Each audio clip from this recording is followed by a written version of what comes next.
અમરેલી જિલ્લાના રાજુલા તાલુકાના ડુંગર ગામ ખાતે આવેલી લીલાપુર બાપુની મજાર પર ચોરીની ઘટના સામે આવતા ગામમાં ચકચાર મચી ગઈ છે। મજાર પર રાખવામાં આવેલી ન્યાજની પેટી અજાણ્યા શખ્સો ચોરી કરી ફરાર થઈ જતા પોલીસ દ્વારા તપાસ શરૂ કરવામાં આવી છે। ડુંગર ગામ ખાતે આવેલી પવિત્ર લીલાપીર બાપુની મજાર પર ગઈ રાત્રિના સમયે ચોરીની ઘટના બની। માહિતી મુજબ અજાણ્યા તસ્કરો મજાર પર રાખવામાં આવેલી ન્યાજની પેટી ચોરી કરીને લઈ ગયા હતા। મજાર પર રોજ સવાર સાંજ દીવાબત્તી અને નગારો વગાડવાની સેવા કનોજિયા વલ્લી સાઈ બાપુ દ્વારા કરવામાં આવે છે। આજે સવારે તેઓ નિયમિત સેવા માટે મજાર પર પહોંચ્યા ત્યાં ન્યાજની પેટી ગાયબ હોવાનું સામે આવ્યું। ત્યારબાદ ગામના સેવાભાવી લોકોને સ્થાનિકોને જાણ કરવામાં આવી।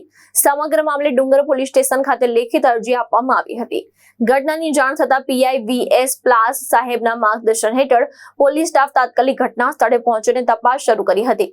પોલીસે ચોરીના બનાવ અંગે આસપાસના વિસ્તારની તપાસ તેમજ અન્ય પુરાવા એકત્ર કરવાની કાર્યવાહી હાથ ધરી છે।